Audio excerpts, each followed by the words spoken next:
नमस्कार, मी Yamini महामुंडकर. Bit diabetes या आमच्या खास कार्यक्रमामध्ये तुम्हा सगळ्यांचं अगदी मनापासून स्वागत आहे.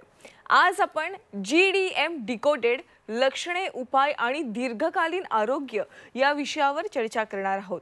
यावर मार्गदर्शन करण्यासाठी आपल्या सोबत आहेत डॉक्टर निकिता दोशी, डॉक्टर फुलरेणू चव्हाण आणि डॉक्टर पूजा जाधव. डॉक्टर निकिता दोशी या MBBS MD internal medicine, DM endocrinology consultant, adult and paediatric endocrinologist, Doshi's diabetes and endocrine centre, Kolhapur येथे कार्यरत आहेत. डॉक्टर फुलरेणू चव्हाण या MBBS MD general medicine, DM endocrinology असून consultant endocrinologist, section coordinator endocrinology, PD Hinduja national hospital and medical research centre येथे कार्यरत आहेत. Doctor Pooja Jadhav या MBBS MD medicine, DM endocrinology, SCE UK diabetes and endocrinology consultant, endocrinologist at Jadhav's Nagpur endocrinology centre, Dhantoli, Nagpur येथे कार्यरत आहेत. चला तर मग GDM डिकोडेड लक्षणे, उपाय आणि दीर्घकालीन आरोग्य या विषयावर डॉक्टरांकडून अधिक माहिती जाणून घेऊयात. डॉक्टर निकिता, खरं तर असं म्हणतात की बाळंतपण म्हणजे स्त्रीचा नव्याने जन्म होतो. गरोदरपणात महिलेच्या शरीरात बदल होत असतो. अशा वेळेस अनेकदा मधुमेह देखील होतो. तर गरोदरपणातील मधुमेह म्हणजे काय? जेस्टेशनल डायबिटीज हा एक वेगळ्या प्रकारचा मधुमेह आहे, जो युजली एक गरोदर महिलांना जिला कधीच पूर्वी डायबिटीज नव्हता, जर प्रेग्नन्सीच्या मध्ये पहिल्यांदा हे कळतं की तिला डायबिटीज झालेला आहे, त्याला युजली आम्ही जेस्टेशनल डायबिटीज असं म्हणतो. हा युजली 6व्या महिन्याच्या आसपास हा येतो आणि डिलिव्हरी नंतर निघूनही जातो. होतं काय, जशी प्रेग्नन्सी ऍडव्हान्स होते 6व्या महिन्यापर्यंत, तसं प्लेसेंटामधून काही इम्पॉर्टंट हॉर्मोन्स निघतात, जेणेकरून आईच्या शरीरात इन्सुलिन रेझिस्टन्स वाढतं. म्हणजे जे इन्सुलिनची कार्यक्षमता होते ती कमी होत जाते आणि साखरेची पातळी ही वाढत जाते. ही वाढलेली साखरेची पातळी आईसाठी आणि बाळासाठी दोघांसाठी ही हानिकारक आहे आणि त्याचं वेळेवरती निदान करणं आणि उपचार घेणं हे अतिशय गरजेचं आहे. सो हे जेस्टेशनल डायबिटीज नेमकं कोणाला होऊ शकतो? सो आपण सगळे भारतीय आहोत, आपल्याकडे ऑलरेडी साऊथ एशियन एथनिसिटी असल्यामुळे we all are at risk.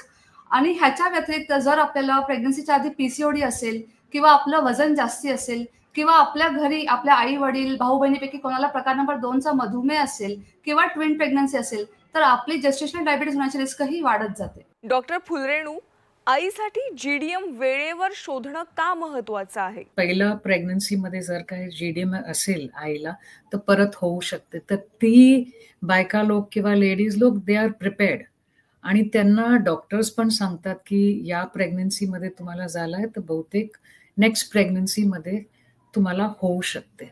आता मी सांगितलं GDM म्हणजे दोन प्रकारचे लोक अफेक्ट असतात, एक तर बाळ आणि एक तर आई. जेपर्यंत आईची हेल्थ चांगली असेल तेपर्यंत बाळाची हेल्थ चांगली होऊ शकते. जसं प्रिव्हियस डॉक्टर दोशींनी सांगितलं की ते 5th किंवा 6th मंथमध्ये डिटेक्ट होते. पण आपल्या देशात वी आर प्रोन, म्हणजे आम्हाला इन्सुलिन रेझिस्टन्स आणि लाईफस्टाईल चेंजेसची इफेक्ट एवढी लवकर होते ना, ते दुसरे वेस्टर्न कंट्रीजमध्ये एवढं लवकर आपण बघत नाही. म्हणजे we have to be careful. ते आपण बघितलं नाही किंवा आईची देखरेख केली नाही तर नुसतं शुगर वाढत नाहीये, ब्लड प्रेशर वाढते, कोलेस्ट्रॉल वाढते, वॉटर रिटेन्शन होऊन जाते, वेट गेन होऊन जाते आणि त्याच्यामुळे प्रेशर, दर प्रकारचे प्रेशर आईच्या बॉडीमध्ये वाढतच राहते. जसं आईच्या बॉडीच्या प्रेशर, कोलेस्ट्रॉल, ब्लड शुगर वाढते, त्याची असर आईला होते. आणि काय वेळी प्रेशर एवढं बियॉन्ड कंट्रोलमध्ये जाते ना की ते मुलांच्या किंवा बाळाची हेल्थवर पण असर होतेच. तर आपल्याला ते बघायचं आहे. पहिलं तर डिटेक्शन टायमावर व्हायलाच पाहिजे. डॉक्टर पूजा, तुमच्याकडे येते. डॉक्टर, आईला होणाऱ्या GDMचा बाळावर काही परिणाम होतो का? तर आपण आता ऐकलंच की GDM म्हणजे की जेस्टेशनल डायबिटीज मेलाइटस याचा आईवर कसा दुष्परिणाम होतो, त्याच प्रकारे बाळावर पण बरेच दुष्परिणाम होऊ शकतात. बाळाची वजन किंवा बाळाचं साईज हे गरजेपेक्षा जास्त वाढू शकतं आणि त्याच्यामुळे डिलिव्हरीच्या वेळेस खूप प्रॉब्लेम जातो. डिलिव्हरीच्या वेळेस बाळ अटकू शकतं आणि त्याच्यामुळे सिझेरियन सेक्शनचे प्रमाण वाढते. त्याचबरोबर जन्माच्या नंतर बाळाच्या अंगातली शुगर लेवल फार कमी होऊ शकते. त्याच्यामुळे बाळाला त्रास होऊ शकतो. आपल्या शरीरात वेगवेगळे द्रव्य असतात, जसं की कॅल्शियम झालं, मॅग्नेशियम झालं. तर आईच्या बॉडीमधलं शुगर वाढलेलं असेल तर बाळाच्या शरीरातले पण हे जे द्रव्य असतात ते कमी होऊन त्याच्यावर इफेक्ट पडू शकतो. म्हणजे हायपोकॅल्सिमिया होऊ शकतो, हायपोमॅग्नेसिमिया होऊ शकतो. डिफिकल्ट डिलिव्हरी आणि इन्क्रीज साईज याच्याबद्दल तर आपण ऐकलंच. या व्यतिरिक्त बाळाला पुढच्या आयुष्यात जाऊन बरेच प्रॉब्लेम येऊ शकतात, जसे की बाळाला पुढच्या आयुष्यात मधुमेह होऊ शकतो, बाळाचे पुढच्या आयुष्यात जाऊन बीपी वाढू शकते, कोलेस्ट्रॉलच्या रिस्क वाढू शकते. त्याच्यामुळे आईचे ब्लड शुगर लेवल कंट्रोल करणे फार गरजेचे आहे. जर का ब्लड शुगर लेवल पहिल्या 3 महिन्यात गर्भ राहण्याच्या पहिल्याच 3 महिन्यात खूप वाढलेले असेल तर बरेचसे व्यंग बाळामध्ये उत्पन्न होऊ शकतात. विभिन्न व्यंग जसे की बाळाच्या बॉडीचे काही पार्ट्स व्यवस्थित फॉर्म न होणे किंवा बाळाच्या हार्टवर, डोळ्यांवर, मेंदूवर असर पडणे, ह्या सगळ्या गोष्टी होऊ शकतात. डॉक्टर निकिता, GDM ची चाचणी नेमकी कधी करायची असते? कारण जेस्टेशनल डायबिटीसचे काही सुरुवातीला लक्षणं नसतात किंवा लक्षणं खूप उशिरा होतात. टाइमली स्क्रीनिंग करणं, त्या आजाराला ओळखणं वेळेवरती हे खूप गरजेचं आहे. सो बाय प्रोटोकॉल युजली तुमचे gynaecologist your endocrinologist would ask you 24 ते 28 आठवड्याच्या मध्ये तुमचं ब्लड सॅम्पलिंग केलं जातं. तुम्हाला एक 75 ग्रामचं glucose, anhydrous glucose powder along with 250 ml water असं प्यायला सांगतात आणि त्याच्या 2 तासानंतर ब्लड सॅम्पलिंग केलं जातं. त्याचे काही टार्गेट व्हॅल्यू असतात आणि ही टेस्ट 2 प्रकारे केली जाते. एक तर नॉन फास्टिंग स्टेट म्हणजे दिवसाच्या कोणत्याही वेळेला, आणि एक फास्टिंग प्रोटोकॉल. सो ते आपले डॉक्टर ठरवतील की त्यांना कोणत्या प्रोटोकॉल प्रमाणे जायचं आहे आणि त्यांच्या रिपोर्ट प्रमाणे त्याचं विधान केलं जातं. काही हाय रिस्क पेशंट जसं की चव्हाण मॅडम म्हटले की we all have very high risk of gestational diabetes. तर जर आपलं बॉडी मास इंडेक्स जास्ती असेल किंवा आपल्याला मागच्या प्रेग्नन्सीमध्ये जेस्टेशनल डायबिटीज होऊन गेला असेल किंवा आपल्याला प्रेग्नन्सीच्या आधी PCOD नावाचा आजार सिद्ध झाला असेल किंवा ट्विन प्रेग्नन्सी असेल किंवा आपल्या घरच्यापैकी आई वडीलपैकी भाऊ बहिणीपैकी कोणाला प्रकार नंबर 2चा मधुमेह असेल तर we have a higher risk of getting gestational diabetes. तर अशा काही पेशंट्समध्ये आम्ही फर्स्ट ट्रायमेस्टरमध्ये म्हणजे प्रेग्नन्सी राहिल्या सुद्धा ही चाचणी केली जाते. गरोदर महिलेला GDM झाला आहे हे कसं ओळखायचे, म्हणजे याची काही लक्षणे दिसतात का? डॉक्टर फुलरेणू, हा खूपच महत्वाचा प्रश्न तुम्ही विचारला. Thank you for that. तुम्हाला माहिती आहे आणि मला वाटते आतापर्यंत सगळ्यांना माहिती आहे की डायबिटीसचे कोणीच लक्षण नसतात. म्हणजे समजा डायबिटीस डायग्नोज झाला तरी पण 5-6 वर्ष निघाले तरी पेशंटला किंवा काय वेळी डॉक्टर पण नाही पेशंटला बघून नाही सांगू शकते की हो तुला डायबिटीज आहे की ब्लड प्रेशर आहे वगैरे वगैरे. जेस्टेशनल डायबिटीज एक माइल्ड फॉर्म आहे. त्यावेळी एक लेडी प्रेग्नंट झाली आहे, घरात वेगवेगळं वातावरण वगैरे खूप चांगलं असते, लोक खाण्याचं पिण्याचं वगैरे एवढं काय कौतुक म्हणजे जास्ती बघत नाही. सगळं माहोल एवढं असते की सगळं खाते पिते खुशी असते. आणि त्यावेळी जर काय शुगर हळूहळू वाढली तरीही त्याचे लक्षण दिसणार नाहीच. काय वेळी काय असते की वय जास्तीमुळे असल्यामुळे 35-40च्या मुळे आजकाल तुम्ही बघितलंय की मॅरेज आणि प्रेग्नन्सी लेट होतात. तर अशी लेडीजमध्ये ते कॉम्प्लिकेशन्स आणि डिटेक्शन लेट होते पण शुगर फटाफट वाढू शकते. त्यावेळी कधी वेट लॉस किंवा लॉस ऑफ ॲपेटाईट, भूक नाही लागत किंवा वारंवार युरिनेशन होते किंवा वीकनेस, खूप जास्ती वीकनेस, मसल लॉस असं होऊ शकते. पण ते मला वाटते 1 to 5% ऑफ जेस्टेशनल डायबिटीज लेडीजमध्ये तुम्ही बघू शकता. 90 to 95% ऑफ लेडीजला काहीच लक्षण नसतं. जसं माझे कलिगनी सांगितलं की तुम्हाला खूपच अवेअर असायला पाहिजे आणि टेस्टिंग राईट टाइम करायलाच पाहिजे. ज्यांच्या घरी रिस्क फॅक्टर्स जास्ती असते, ज्यांना प्रिव्हियस प्रेग्नन्सीमध्ये GDM असं डिटेक्ट झाला असते तर आम्ही सांगतो की जसं तुम्हाला माहिती पडला की तुम्ही प्रेग्नंट आहे, तुम्ही शुगर करा.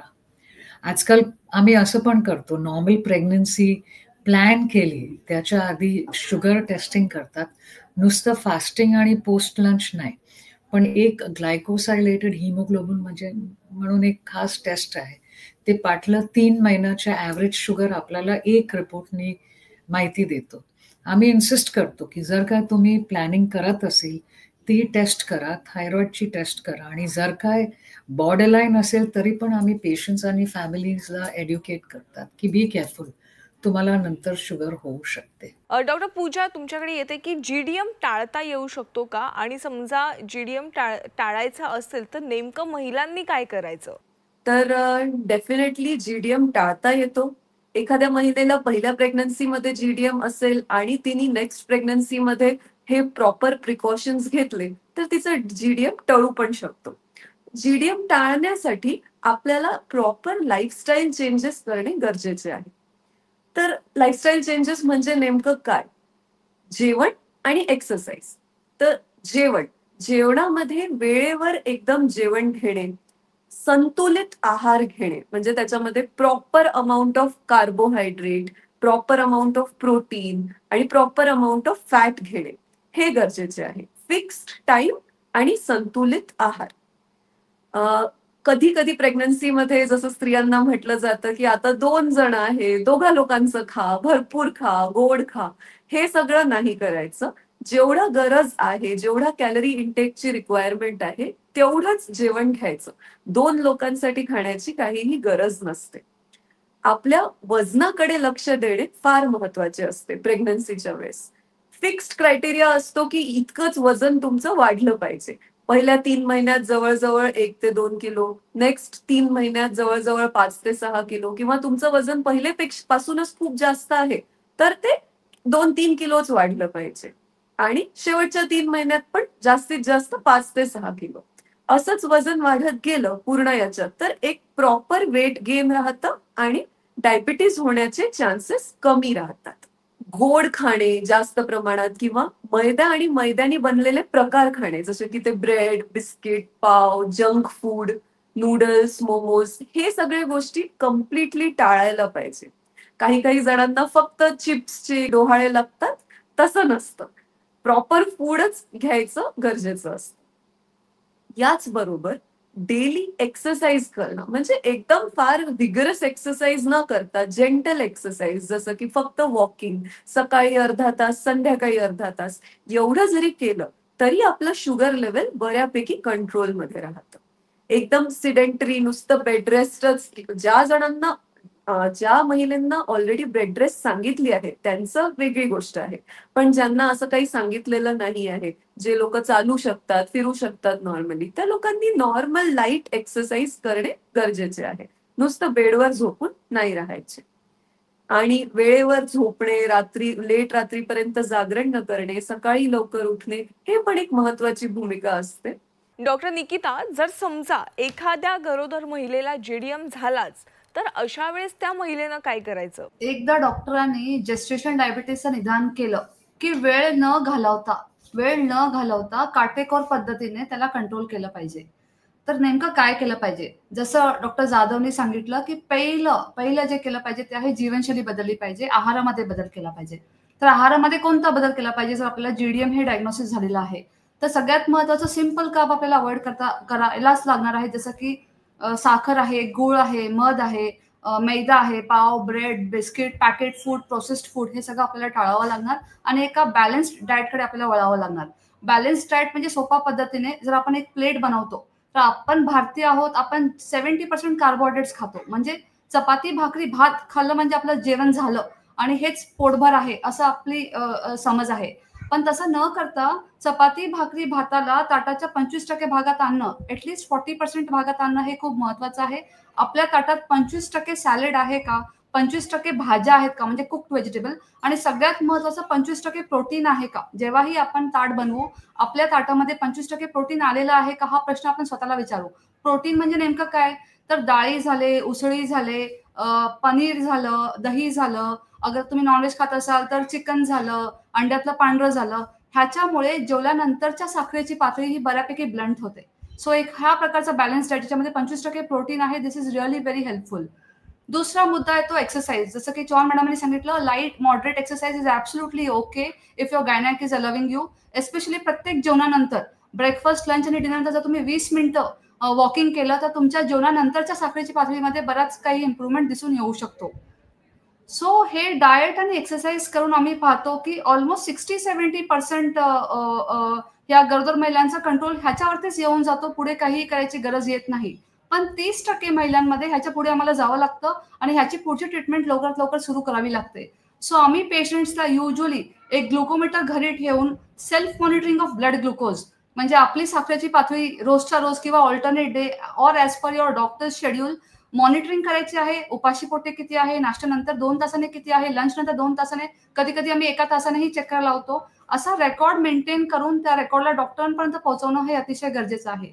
जर आहार आणि एक्सरसाइजने ती साखरेची पातळी 140च्या आत असेल तर you are doing very good on it. But जर हे सगळं करूनही ती वाढत चाललेली आहे तर पुढचा निर्णय लवकरात लवकर घेणं हे अतिशय आवश्यक आहे. सो अशा केसेसमध्ये आम्ही इन्शुलिन हे प्रेफर करतो. तर जेव्हा इन्शुलिनचा मुद्दा येतो, बरेच गरोदर महिला घाबरतात, स्वीकारत नाही किंवा डिले करतात. तर अशा महिलांना मी सांगू इच्छितो की इन्शुलिन हे सगळ्यात सेफेस्ट आहे. बाकी जे औषधं आम्ही प्रकार नंबर 2 च्या मधुमेही पेशंटना देतो ते प्लेसेंटाला क्रॉस करून बाळापर्यंत पोहोचू शकतात. पण इन्शुलिन हे डझंट क्रॉस प्लेसेंटा, हे बाळापर्यंत पोहोचत नाही. सो बाळाच्या सेफ्टीच्या हिशोबाने it is one of the best treatment that we have for gestational diabetes. आणि आपल्याला काही कालावधीपुरतच घ्यायचंय. द मोमेंट डिलिव्हरी झाली, बाळ बाहेर आलं की हे जेस्टेशनल डायबिटीज हे निघून जातं आणि इन्शुलिनची गरज हे पडत नाही. सो वेळेवरती न वेळ घालवता डॉक्टरांनी दिलेली ट्रीटमेंट हे स्वीकारणं अतिशय गरजेचं आहे. इन्शुलिन सुरू केल्यानंतर आपली शुगर डायरी मेंटेन करणं, डॉक्टरांना कळवणं, टार्गेटमध्ये राहणं, हे सगळं जर डिसिप्लिन फॉलो केलं तर everything can go very smooth throughout the pregnancy and delivery. Doctor Fulrenu, अत्यंत महत्त्वाचा प्रश्न की गरोदरपणातील मधुमेह म्हणजेच GDM, तर हे GDM महिलेला बाळंतपणानंतर नाहीसा होतो का? हो, असं ते खरं आहे. कारण जशी डिलिव्हरी होते, इट्स लाईक मॅजिक, जादू होऊन जाते की फटाफट शुगर एकदम फटाफट कमी होऊन जातो. काय काय लोकांना ज्यांचे वजन खूप जास्ती वाढलेलं असते किंवा त्यांची समजा HbA1c वगैरे जास्ती असते, त्यांना थोडा जास्ती टाइम लागते डिलिव्हरीच्या नंतर शुगर कंट्रोलमध्ये यायला. तर हे रेकमेंडेशन आहे सगळी सोसायटीज, वर्ल्ड सोसायटीज आणि इंडियन डायबिटीज असोसिएशन, एंडोक्रिनॉलॉजी असोसिएशन म्हणून, की जनरली 6 to 8 वीक्स नंतर मदरच्या जे काय मेटाबॉलिझम एवढं चेंज झालेलं आहे, जे काय फर्स्ट किंवा सेकंड प्रेग्नन्सीमध्ये जे काय चेंजेस झालं आहे, वेट लॉस होते, मदर पण ते स्ट्रेसमधून हळूहळू बाहेर येते. फर्स्ट प्रेग्नन्सी असेल तर मॅक्सिमम स्ट्रेस ते फीडिंगचे असते, बाळ वारंवार बिमार असते वगैरे. तर it takes about 6 to 8 weeks ते मदरला ते एन्व्हायरमेंटमध्ये स्टेबलाइज व्हायला. आणि त्यावेळी 6 to 8 वीक्समध्ये आम्ही परत शुगर करतो. काय काय वेळी असं सांगायला जाते की फास्टिंग ब्लड शुगर करा, मग 75 ग्रॅम्स ग्लुकोज घ्यायचं आणि 2 तासांनी परत शुगर करू शकते. काही लोक असं म्हणतात की 75 ग्रॅम्स ग्लुकोज द्यायची गरज नाही आहे, फुल मीलवर 2 तासांनी तुम्ही post lunch blood sugar check करा आणि जर काय ते नॉर्मल आला आणि समजा ते नॉर्मलच होऊन जातं, म्हणून त्याला जेस्टेशनल डायबिटीज म्हणतात. ड्युरिंग प्रेग्नन्सी असलेली डायबिटीसला जेस्टेशनल असं पण म्हणतात की ज्यांना GDM होते दे हॅव 50% चान्स, म्हणजे half of the population of GDMला फुल फ्लेज टाईप 2 डायबिटीस होतेच. आपलं आईच्या टायमाला वगैरे ते प्रिव्हियस जनरेशनच्या टायमाला आहे ना की लगभग सगळे असंच राहत होते आणि 90% ऑफ द लेडीजला नंतर टाईप 2 डायबिटीस नाही होत होतं. पण या जनरेशन, समजा माझा जनरेशन आणि यंगर जनरेशनला 50 to 60% ऑफ लेडीज ज्यांना GDM होतात ते नंतर डायबिटीस होतातच. म्हणून ते डिफरन्शिएशन खूपच इम्पॉर्टंट आहे. डॉक्टर पूजा, GDMचा बाळावर दीर्घकालीन परिणाम होतो का? जसं आपण पहिले पण ऐकलं की बाळावर शॉर्ट टर्म परिणाम लगेच प्रसूतीच्या वेळेस किंवा डिलिव्हरीच्या नंतर शॉर्ट टर्म इफेक्ट्स असतात. त्याच सारखे लॉंग टर्म इफेक्ट सुद्धा असतात. म्हणजे बाळ जसं जसं मोठं होतं तसं त्याच्या डेव्हलपमेंटमध्ये, हाईट डेव्हलपमेंटमध्ये किंवा वजन वेट डेव्हलपमेंटमध्ये, त्याचबरोबर सेक्शुअल डेव्हलपमेंटमध्ये, ज्याला आपण म्हणतो प्युबर्टी, त्या टाइमला सुद्धा इफेक्ट होऊ शकतो. आणि सगळ्यात महत्वाचं म्हणजे जितके पण मेटाबॉलिक कॉम्प्लिकेशन्स असतात, जसं की डायबिटीज, ब्लड प्रेशर वाढणे, कोलेस्ट्रॉल प्रॉब्लेम्स, वजन गरजेपेक्षा वाढणे, हे सगळे प्रॉब्लेम्स पण पुढे चालून बाळाला येऊ शकतात. आणि ह्याचा इफेक्ट लॉंग टर्म असतो. म्हणजे जर का आईला बाळ पोटात असताना डायबिटीस असेल, तर पुढे चालून बाळाला हे सगळे प्रॉब्लेम्स होण्याचे चान्सेस फार जास्त वाढतात ॲज कम्पेअर्ड टू त्या मदर्स ज्यांचं शुगर नॉर्मल आहे. हे जे पारंपरिक अन्नाच्या सवयी आहेत त्या GDMच्या जोखमीवर काही परिणाम त्याचा होऊ शकतो का? सो आपल्याला हे समजून घ्यायचंय की जे पारंपरिक पद्धती होते एक 40 वर्षामागे, की गरोदर झाल्यावर जसं डॉक्टर जाधवने म्हटलं की आपल्याला 2 लोकांचं खावं लागणार किंवा खूप गोड वस्तू दिल्या जातात, तळलेलं दिलं जातं, लाडू बनवले जातात. सो हे सगळं योग्य होतं त्या वेळेला, त्या क्षणीला जेव्हा प्रेग्नन्सीचं वय हे खूप कमी असायचं, वेट सर्वांचं हे कमी असायचं आणि श्रम असायचा भरपूर. आणि आपल्याला हे आता असणारे प्रॉब्लेम सुद्धा एवढे मेटाबॉलिक प्रॉब्लेम्स एक्झिस्टिंग नव्हते. सध्याचा विषय हा वेगळा पडतोय. आता प्रेग्नन्सी थोडी late, usually the age is advanced of acceptance for pregnancy.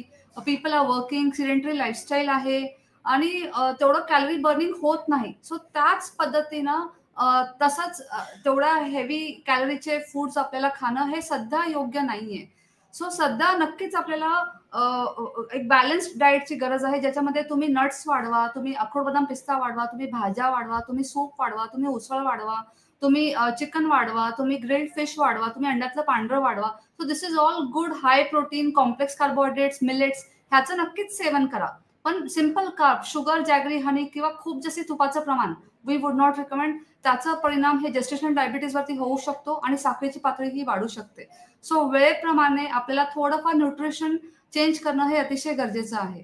Doctor, आज आपण बीट डायबिटीज या कार्यक्रमामध्ये आलात आणि आपल्या प्रेक्षकांना GDM डिकोडेड त्यावरील लक्षणे, उपाय आणि दीर्घकालीन आरोग्य या विषयावर मार्गदर्शन केलं, त्याबद्दल आपले मनापासून आभार आहेत. या खास कार्यक्रमामध्ये आज आपण इथेच थांबतोय. तुम्ही पाहत राहा झी 24 तास.